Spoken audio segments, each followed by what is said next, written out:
Wiley was wide awake, outside his den, and his neighbors were starting their day. He was ready for his next adventure, and had decided to visit as many places as he could, before nightfall. He didn't know where he was going to go, but he hoped it would be those places where he had never been, and see those things that he had never seen. Perhaps I will go to the seaside first. He set off on a long hilly path, heading for the countryside, leaving the forest behind. The day was very cloudy, and it began to rain, but Wiley was not bothered. He just kept on walking up the hill, until he came to the open countryside. Wiley had a long journey ahead of him, but his fur was waterproof, and the rain just bounced off his furry coat. Suddenly, it stopped raining, and Wiley shook his whole body from side to side, shaking off the water until it formed a pool at his feet. Ah, that's better. My coat is nice and dry now. Wiley came to a small ridge overlooking the valley and stopped to look around. A large eagle flew by him, its wings flapping as it slowly swooped past. He looked down the valley and saw a small lake and lots of colorful trees. And there was a narrow path leading to a gate with a bridge that crossed the water from one corner of the lake to the other. He thought that it was a very beautiful place, and wanted to stay and explore for a while. As he went through the gate at the bottom of the hill, Wiley spotted his friend Ratty, swimming near the water's edge next to the bridge, and went across to talk to him. Hello Ratty, my friend, how nice to see you here today. Hello Wiley. Yes, it is good to see you. I come here quite often, as many of my friends live around the lake. I'm off on a new adventure. I'm not sure what I shall find on my way, but I am hoping to see lots of exciting things, and perhaps make some new friends. My goodness, that sounds like so much fun. I would love to come with you, and keep you company. Ah, yes. Now, that's a great idea. I'll just cross the bridge, and meet you on the other side, then we can set off. Wiley looked down towards the river as he walked over the bridge to the other side of the lake. He was hoping to meet up with Ratty, but when he arrived, he looked all around for his little friend and couldn't see him anywhere. Suddenly Wiley spotted Ratty coming towards him, and they both met on the bank of the lake. They were pleased to see each other, and were excited to get on their way. They rushed off eagerly down the country lane, passing a park where a horse was grazing, and a large house at the bottom of a field. But they didn't notice, and just kept going.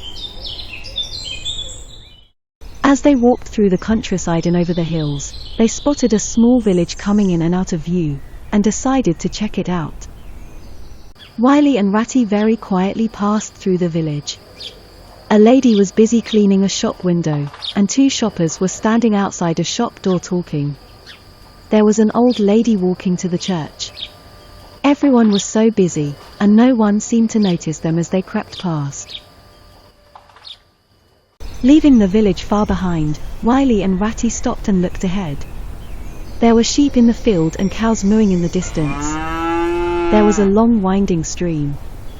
The stream became a river, and far in the distance, the river ran to the sea. They were both feeling very pleased. Ah, at last, the seaside. That's where I want to go.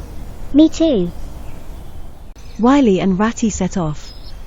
The day was bright as they followed the path alongside the river. In the distance they noticed a tree-lined hill with a big wide arch. The river seemed to disappear into a very dark tunnel. They came to a wooden pier beside the river, which flowed deep into the tunnel. Wiley looked around. We can walk over the hill, but it may be quicker to swim through the tunnel. That's okay with me. I love to swim. So, they had decided. They would swim to get to the other side and head for the seaside. Wiley walked onto the wooden pier, and dived into the river, followed by Ratty, and they both disappeared into the deep dark water. The water felt very cold, but they were okay though, and popped up again inside the tunnel. It wasn't too dark, but it was very noisy, and the lapping water echoed against the walls as they swam off through the tunnel, hoping to get safely to the other end.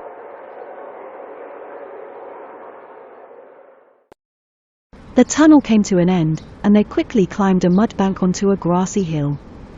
In the distance, they could see some small houses, and some boats, and yes, there it was. Look! It's the seaside. They were so happy, and could not wait to get going.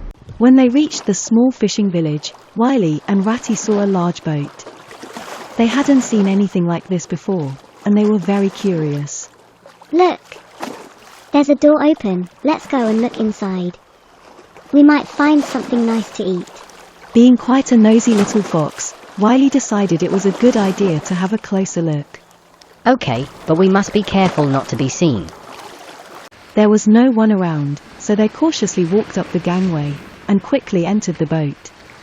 Then, with a loud bang, the door slid closed behind them, trapping them inside. It was the noise of the engines, followed by a wailing siren, that made Ratty and Wiley realize that the boat had set off with them on board. And they were headed out to sea. Wiley and Ratty had found a place to hide, deep inside the boat, and had settled in amongst some fishing crates. It was quite a dark place, so they hoped not to be seen. They had decided to hide until the boat stopped. We've been in here a long time, and I am very hungry. Me too. Just then, they felt the boat slow down and the engine stop.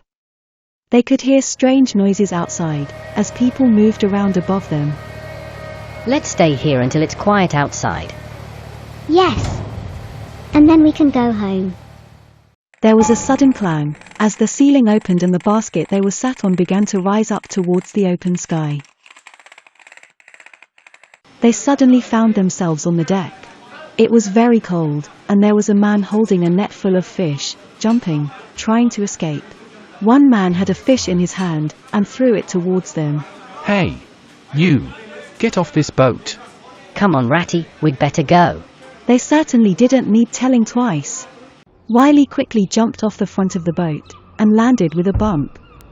Ratty ran along a large rope that was holding the boat steady. They were both okay, and headed out towards the snowy hills. It was cold, and they wanted to find some shelter. Suddenly, a fluffy white figure slid down the hill towards them. Hello, who are you? Wiley and Ratty were surprised by this stranger, and had no idea what type of animal he was. I'm Wiley, and I am a fox. I'm Ratty, and I am a rat. Who are you, and where are we? My name is Wizzy, and I am a weasel, and you are in Iceland. Oh dear. We are so far away from home. Yes, and we had better find some shelter for the night. Good luck then. Oh, and by the way, in Iceland, it doesn't get completely dark at this time of year. It was true. It was late, but the sky wasn't dark, and the sun laid low over the snow, not moving. It's very bright. Let's hope we can sleep tonight. But first, we must find a warm place to sleep. Over there. Look, some rocks. I can make us a den just there. Great, and I will make a bed. Just then, it started to snow. Ratty ran off heading for the rocks, when suddenly he was covered in snow which had started to move. He hadn't seen it, sliding down the hill toward him, burying him deep. Wiley hurried to catch up with his friend Ratty, and was surprised not to find him by the rocks. Hey, Ratty, where are you? I'm down here, under the snow. Can you dig me out? Hold on, my friend. I'll soon have you out of there. Foxes have a very good sense of smell, and Wiley's nose had already picked up Ratty's scent. There you are, all clear now, Ratty.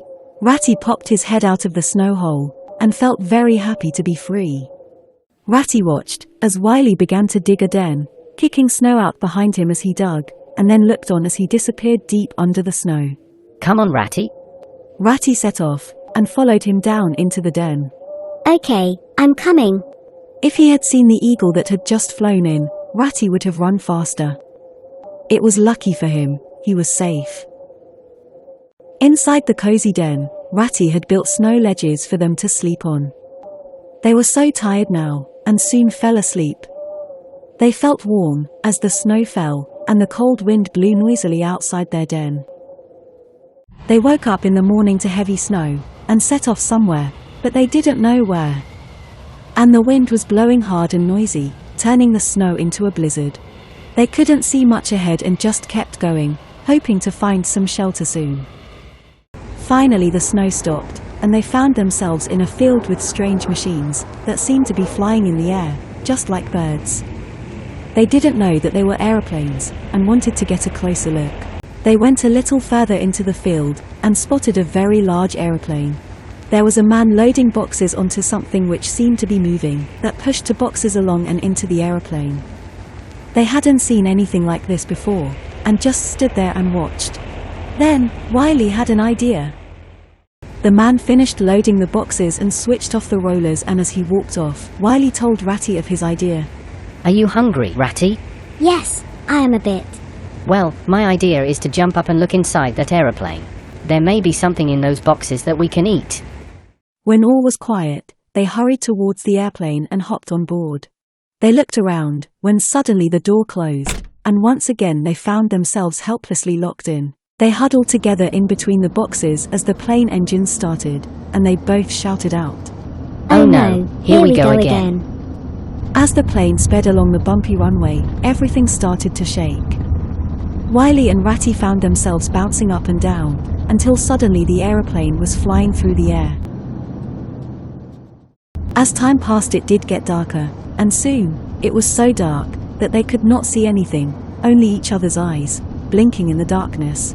Ratty? Yes, Wiley. Are you okay? I think so. But it is so dark, and I can't see a thing. No. Nor can I. They decided to sleep until the aeroplane landed, and as they shut their eyes, the only thing to be seen was the moonbeams, as they shone brightly through the windows. At last, the aeroplane landed. Now, when they awoke, they saw a man unloading the boxes. He hadn't seen Wiley and Ratty. If he had, he would have chased them away, or worse, tried to catch them. They would wait until he had finished, then they could get away. The man had stopped for lunch, and they saw their chance to get off the aeroplane. They walked carefully down the ramp, side by side, stepping onto the grass. The sky was bright, and it was quite warm now as they hurried away, hoping soon to find their way back home.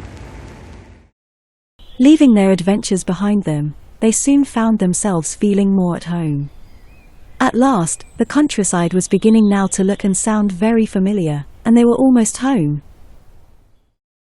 Ahead was the lake, Ratty's home. And there was the bridge, leading to Wiley's home in the woods. It's so good to be home, Wiley, my friend. Yes, Ratty, but I don't think I will be going quite so far next time. No more adventures for me. Ratty sat on the rail of the bridge, and with one bound, he disappeared into his lake. The water below ran fast as Wiley walked across, into his woods, and headed for his den. Home at last. He sat next to his den and looked around, his eyes becoming heavy. It was early evening and the sun was going down. All of his other friends were going about their business, not even knowing Wiley had been away. His adventures had been fun, but he was so happy to be safely home.